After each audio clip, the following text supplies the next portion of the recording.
తెలుసుకుందాము. మనకెప్పుడైనా విపరీతంగా భయం కానీ కోపం కానీ కలిగినప్పుడు మన శక్తి 10 రెట్లు అధికమవుతుంది. ఇది మనమందరం కూడా ఎప్పుడో ఒకసారి గమనించే ఉంటాము.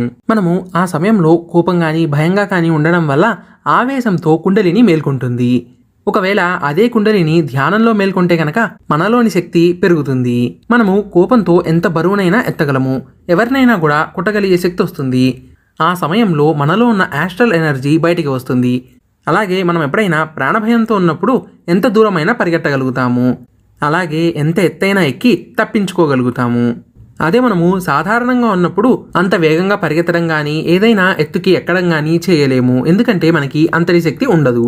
మనము కోపంగా కానీ భయంగా కానీ ఉన్నప్పుడు ఆవేశంతో మేలుకునే కుండలిని ఎక్కువసేపు సహస్రారంలో నిలవదు, వెంటనే పడిపోతుంది.